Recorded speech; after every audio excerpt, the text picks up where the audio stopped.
A terror suspect gets too much access to one of the world's busiest airports. Many more I-9 raids and new efforts to protect kids from abuse. It's all coming up in today's Screening News Update.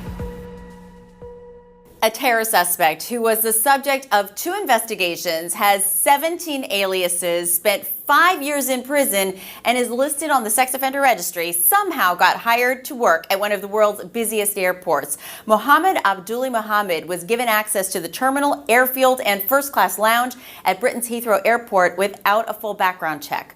Mohammed contacted a British newspaper saying he'd been offered a job at the airport despite being a known terror suspect. He claims he was trying to expose security loopholes. An investigation discovered he lied to recruiters about his multiple convictions and was then given a security pass so he could start work before his full security check was completed.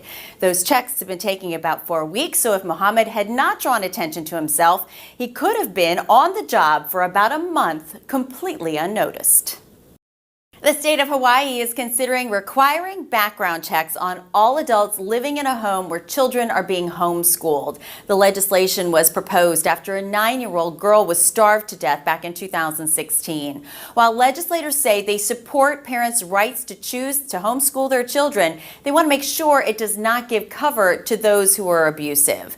A 2014 study found that 47% of school-aged children who became victims had been removed from school in an effort to further isolate the child. The Senate bill would require an area superintendent to run a background check on each adult living in the home. If any history of child abuse or neglect are found, the request to be homeschooled would be denied. Last month, we told you about nearly 100 7-Eleven stores across the country getting raided by U.S. Immigration and Customs Enforcement.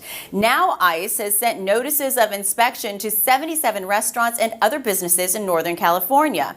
The notices were delivered to employers in San Francisco, Sacramento, and San Jose.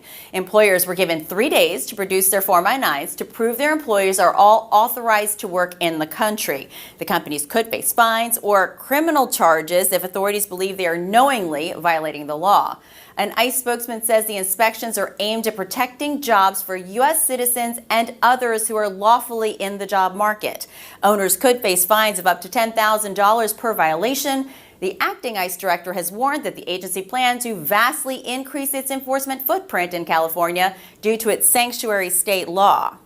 And that's all for today. Be sure to join us every week for more news, and be sure to check out ebiinc.com for more screening information. I'm Jennifer Gladstone. See you next time.